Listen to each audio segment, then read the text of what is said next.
Muchas emociones, hermanos.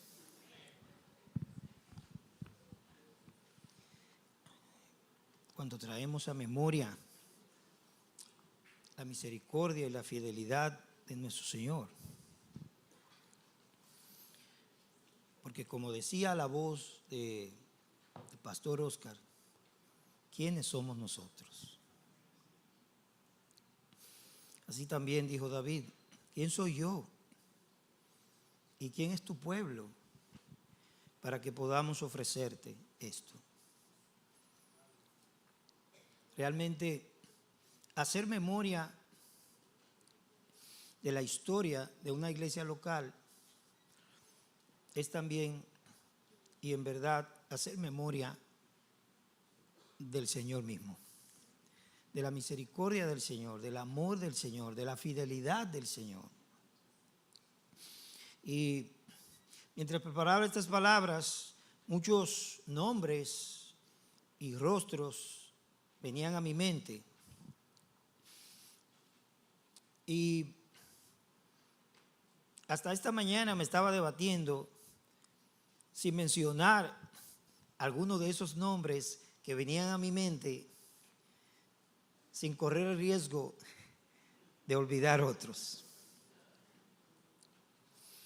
Hermanos que desde hace muchos años el Señor ha ubicado entre nosotros y que han sido compañeros de peregrinaje. Algunos están entre nosotros hoy, otros ahora residen fuera del país, otros se congregan en otras congregaciones y otros están con Cristo en su presencia. Pero mientras yo estaba allí, dije, voy a mencionar algunos nombres. Realmente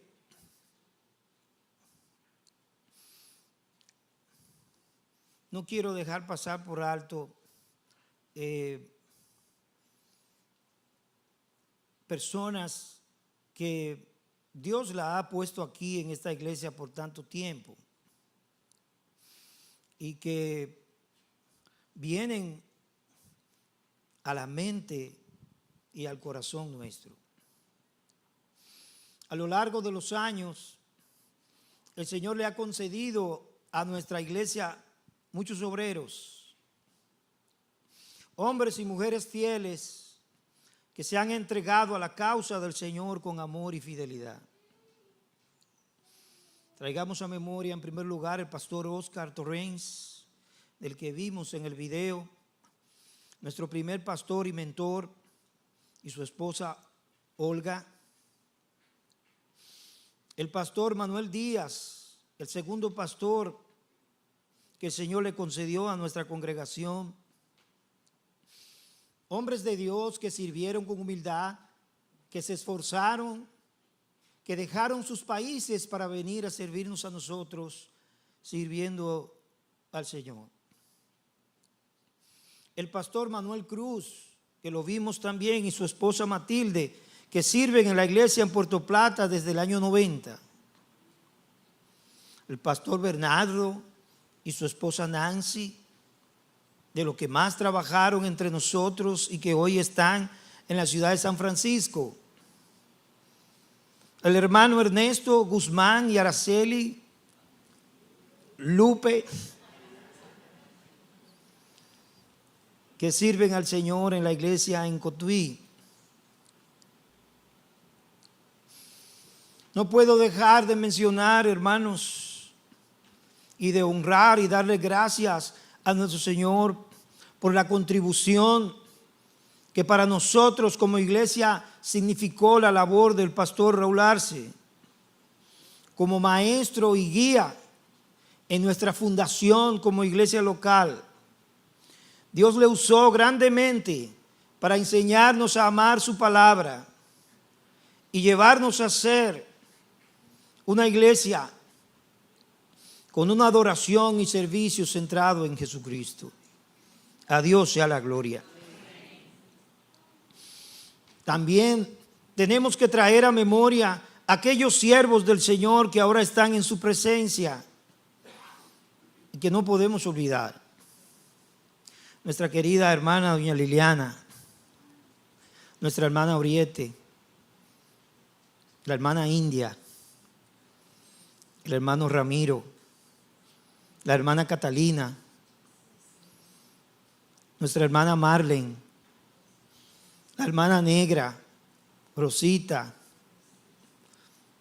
nuestra querida hermana Yanel. Hermanos muy amados por nosotros y que nos acordamos de su servicio en medio nuestro. Unos en una capacidad y otros en otra capacidad conforme a los dones que Dios les concedió a cada uno. Y también recordamos a algunos otros queridos hermanos que hoy están sirviendo al Señor en otras congregaciones de nuestra ciudad, algunos y otros en las ciudades del interior. También con estas palabras quiero dar acción de gracias al Señor y reconocer su gran bondad para con nosotros, por tantos hermanos esforzados y fieles que Él ha ubicado entre nosotros en este siglo XXI. Porque hemos vivido 2 siglos como iglesia. Muchos que iniciaron en el siglo XX y que todavía están aquí en el siglo XXI. Pero otros que el Señor ha ubicado a partir del año 2000. ¿Verdad? El siglo XXI inició el 1 de enero del 2001. Y hoy sirven al Señor con todo su corazón y no ameritan ser nombrados, pero porque ustedes lo conocen a todos y son una gran bendición para nosotros como iglesia local. Cuánta gratitud, hermanos míos, tenemos que dar a nuestro Señor por su gran bondad y misericordia para con nosotros, porque todo lo que somos se lo debemos a Él. A Él sea la gloria por siempre. Como Pablo escribió a los Romanos capítulo 11 versículo 36, porque de Él y por Él y para Él son todas las cosas. A Él sea la gloria por los siglos. Amén. Y como le escribió también a los Efesios, y les dijo: a Él sea la gloria en la iglesia y en Cristo Jesús por todas las generaciones, por los siglos de los siglos. Y en el capítulo 3, versículo 20, Él declara: y aquel que es poderoso para hacer todo mucho más abundante de lo que pedimos o entendemos, según el poder que obra en nosotros, a Él sea la gloria en la iglesia y en Cristo Jesús por todas las generaciones y por los siglos de los siglos. Amén. En verdad, nuestro Dios ha sido bueno. Y quiero que abra su Biblia conmigo a la epístola de Pablo en el capítulo 1.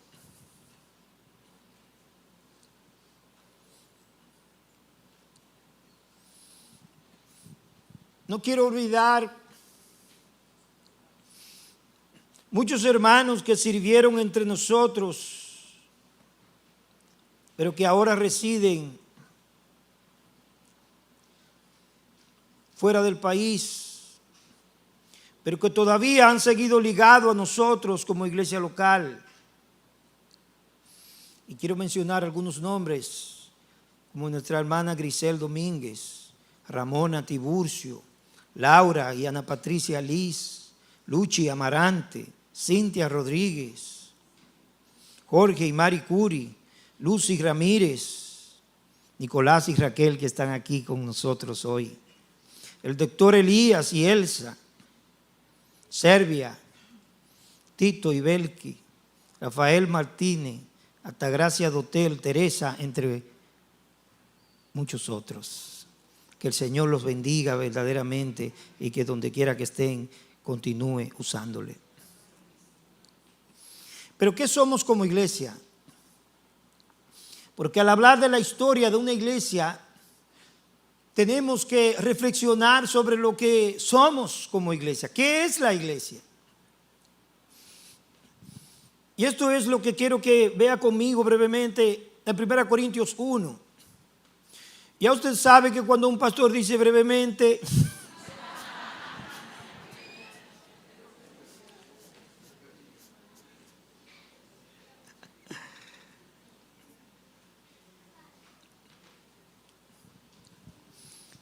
versículo 1 hasta el versículo 4. Pablo, llamado a ser apóstol de Jesucristo por la voluntad de Dios, y Sóstenes, nuestro hermano, a la iglesia de Dios que está en Corinto, a los que han sido santificados en Cristo Jesús, llamados a ser santos, con todo lo que en cualquier lugar invocan el nombre de nuestro Señor Jesucristo, Señor de ellos y nuestro. Gracia y paz a ustedes de parte de Dios nuestro Padre y del Señor Jesucristo. Siempre doy gracias a mi Dios por ustedes, por la gracia de Dios que le fue dada en Cristo Jesús. Las iglesias locales, queridos hermanos, no se hacen a sí mismas. No son un proyecto de algunos hombres que se reunieron en algún momento y dijeron, vamos a hacer esto. Son lo que Cristo en verdad quiere que ellas sean en su contexto, según su sabiduría. Es Dios mismo en su soberanía que le da a su iglesia los siervos que Él quiere y los que Él sabe que necesitan como iglesia local según su plan y su propósito. A esta iglesia en Corinto, por ejemplo, Dios le dio mucho, pero no era mejor iglesia que las demás iglesias. Pero Dios en su soberanía colmó a esta iglesia de bendiciones, a pesar de ellos, no por causa de ellos. Notemos en el versículo 5, como nos dice la Escritura, porque en todas las cosas fuisteis enriquecidos en Él. En toda palabra y en toda ciencia. Y en el versículo 7 dice Pablo, de tal manera que nada os falta en ningún don, esperando la manifestación de nuestro Señor Jesucristo. ¿Qué es la iglesia del Señor? Pablo lo define en estos versículos. En primer lugar, somos la iglesia de Dios. Pablo escribe a una iglesia deficiente, con muchas cosas que arreglar, que poner en orden. Pero Pablo la llama la iglesia de Dios. A la iglesia de Dios que está en Corinto. La iglesia es suya, le pertenece a Él. Él la compró con su propia sangre. Y porque es suya, Él es quien elige y Él es quien dispone y llama a quienes habrán de ser ubicados allí. Nadie puede decir por elección propia, yo me meto a esa iglesia.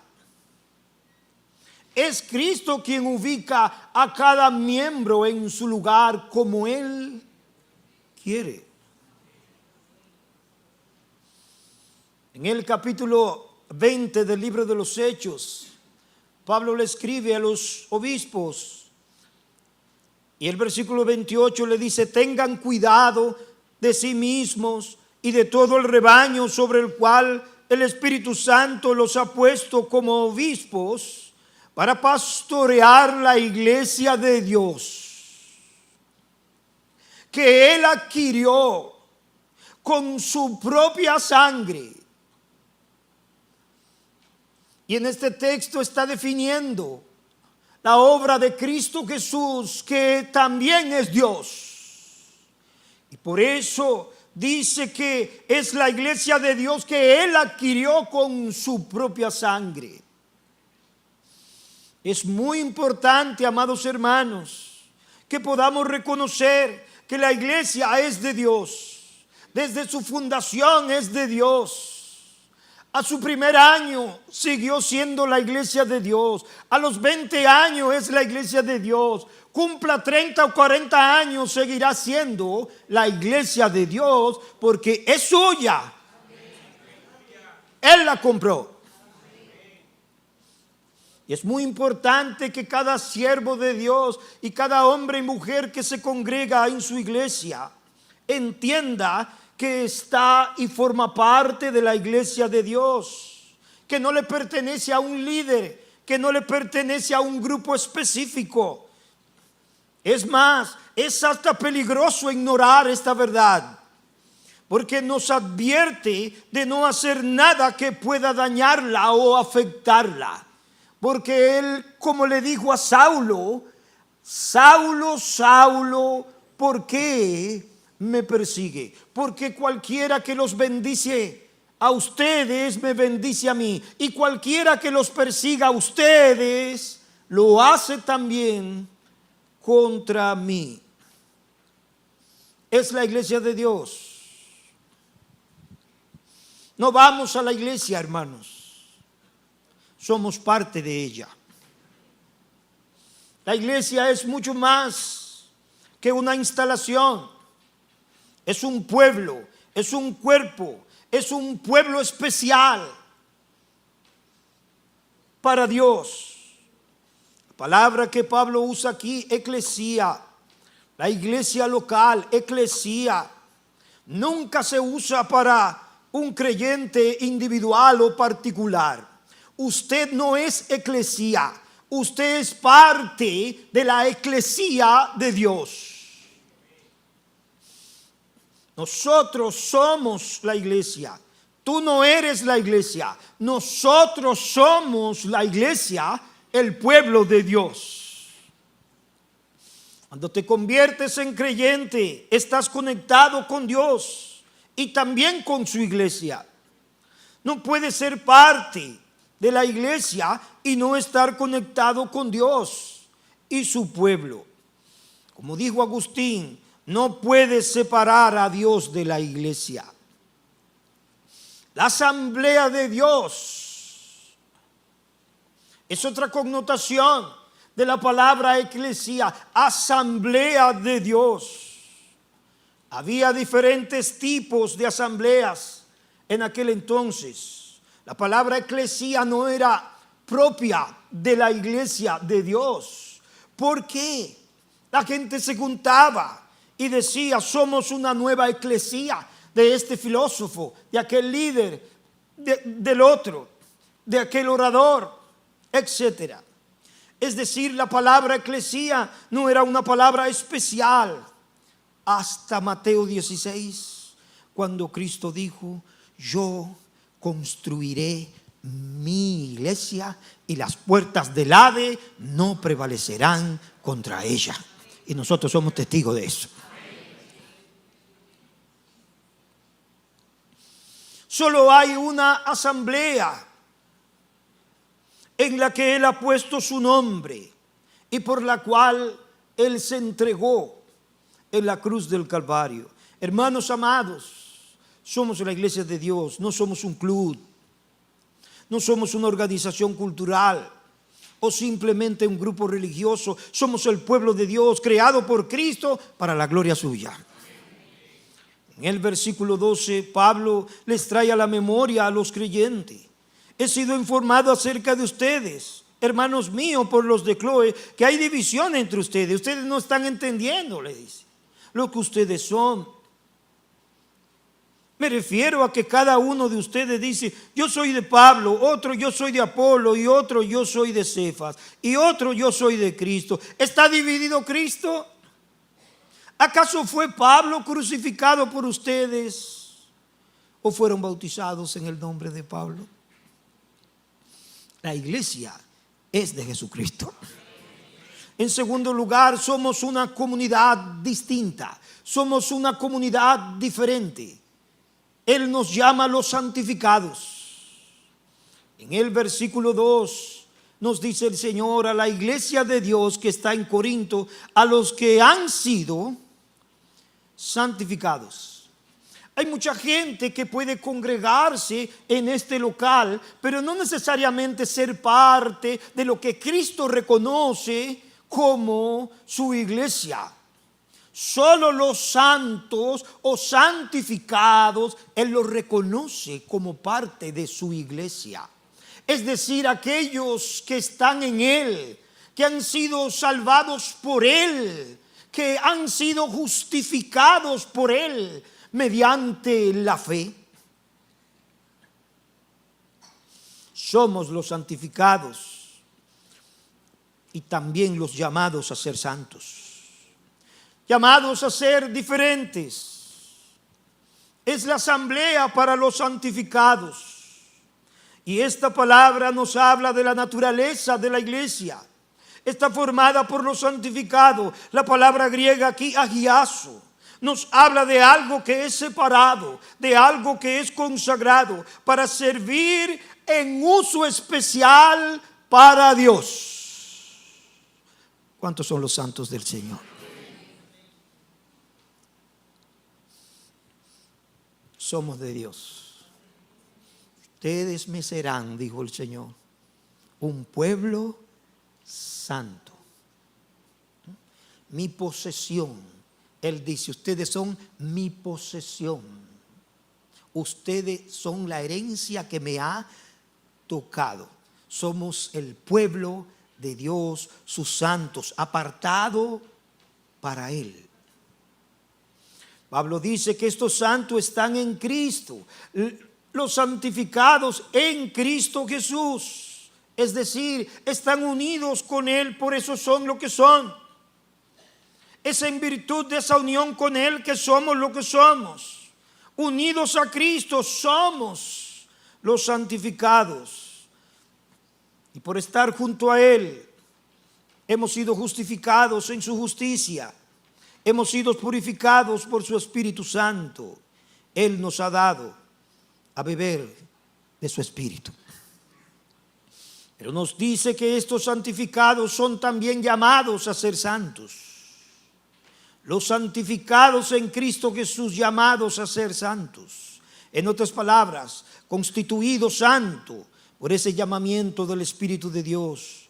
Somos los llamados, puestos a un lado por Cristo. Esto es lo que te hace único. Esto es lo que me hace único.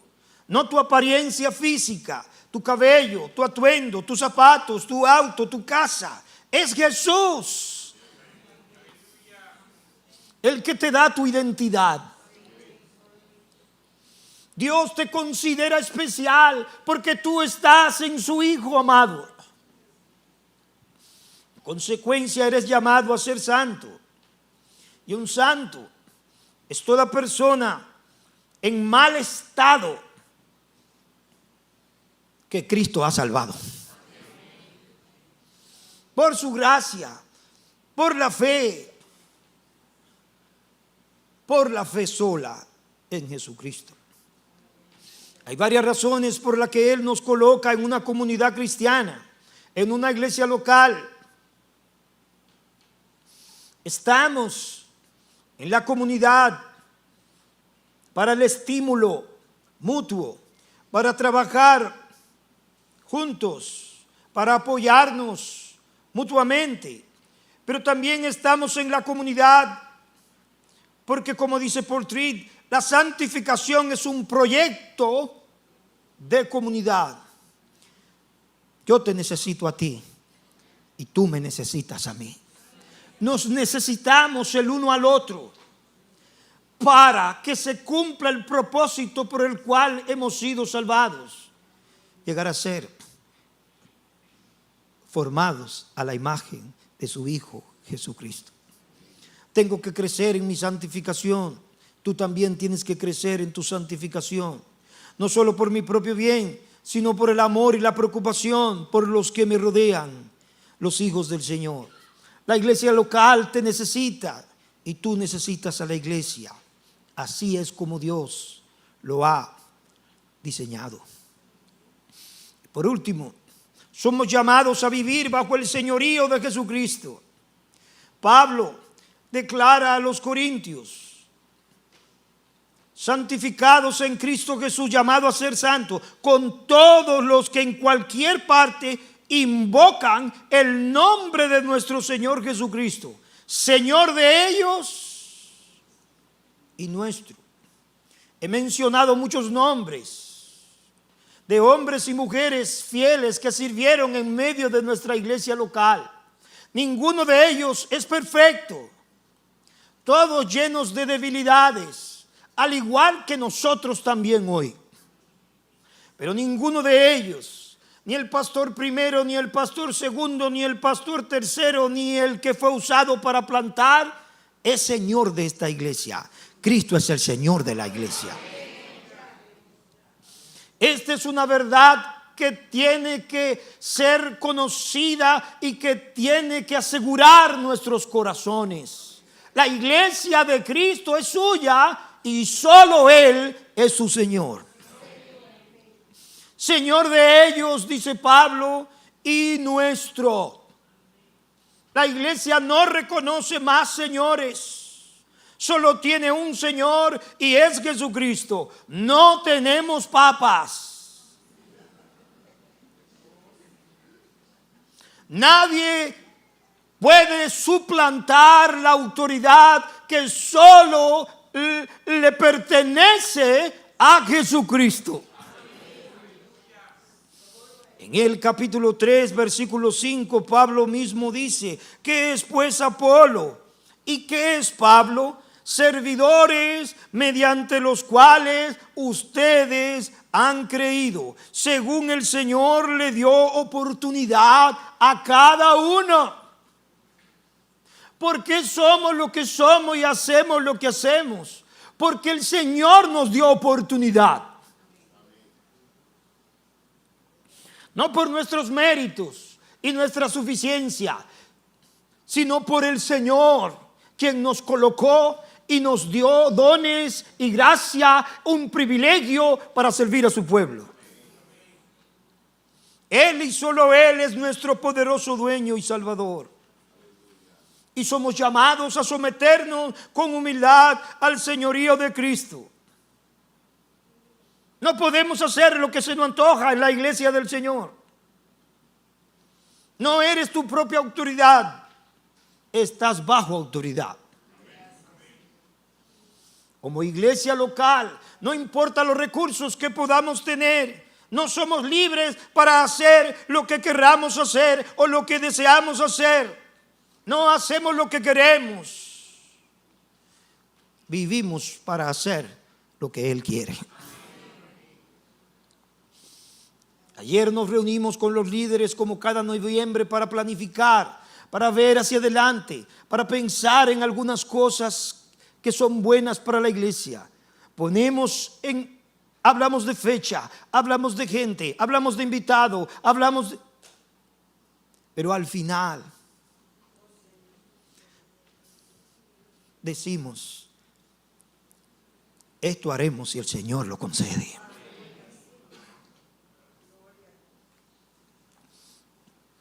Notemos cómo Pablo se define. A los Romanos capítulo 1, verso 1, Pablo, siervo de Cristo Jesús. A los Filipenses capítulo 1, verso 1, Pablo y Timoteo, siervos de Cristo Jesús. Santiago en su epístola, Santiago, siervo de Dios y del Señor Jesucristo. Santiago no dice Santiago, medio hermano de Cristo, no. Santiago, siervo de Jesucristo. Judas, medio hermano de Cristo. No, Judas, siervo del Señor Jesucristo. Y si María hubiese escrito una carta, también hubiese tenido que firmar así: María, sierva del Señor Jesucristo. El Evangelio no solo anuncia a Cristo como Salvador, sino como Señor, como el único Señor. A los mismos Corintios, en su segunda carta, Pablo les dice, capítulo 4, verso 5, porque no nos predicamos a nosotros mismos. No nos predicamos a nosotros mismos. Ningún siervo del Señor debe demandar una lápida con su nombre, una placa con su nombre, una galería con su nombre, porque no nos predicamos a nosotros mismos. Nuestros nombres se pueden olvidar. El nombre que no se puede olvidar es el nombre de Cristo. No nos predicamos a nosotros mismos, sino a Cristo Jesús como Señor y a nosotros como siervos vuestros por amor a Jesús. Él es el único Señor. En el mismo sentido que Dios Padre es Señor. Por eso le invocamos, dice Pablo. Él es Señor de todos los que invocan su nombre. Con todos los que en cualquier parte invocan el nombre de nuestro Señor Jesucristo, Señor de ellos y nuestro.